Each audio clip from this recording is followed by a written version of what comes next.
আজকে আমরা যেটা নিয়ে পড়বো সেটা হলো মাইকেল মধুসূদন দত্ত।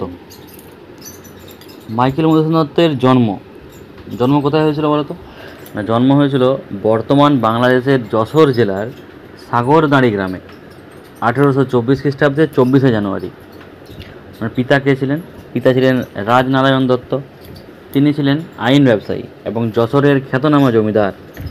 ফরাসি ভাষায় অসাধারণ দক্ষতার জন্য তিনি মুন্সি রাজনারায়ণ নামে পরিচিত ছিলেন। জাহ্নবী দেবী ছিলেন তিনি তার মাতা। যদি আমরা কর্মজীবন ভাবি মাইকেল মধুসূদন দত্তের, তাহলে সেক্ষেত্রে তিনি স্পেক্টেটর পত্রিকায় কর্মজীবন বলতে 1848 খ্রিস্টাব্দে চেন্নাইয়ে গিয়ে তিনি শিক্ষকতার পেশায় যুক্ত হন। 1856 খ্রিস্টাব্দে কলকাতায় ফিরে তিনি পুলিশ আদালতে চাকরি নেন। 1867 খ্রিস্টাব্দে তিনি ইংল্যান্ড থেকে স্বদেশে ফিরে কলকাতা হাইকোর্টে ব্যারিস্টার হিসেবে যুক্ত হয়েছিলেন।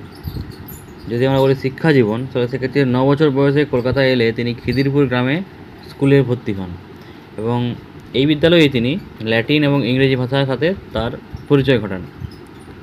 দাম্পত্য জীবনের ক্ষেত্রে তার দুই পত্নী। প্রথম পত্নী আমরা জানি যে ইংরেজ কন্যা রেবেকা ম্যাকটেভিয়াস।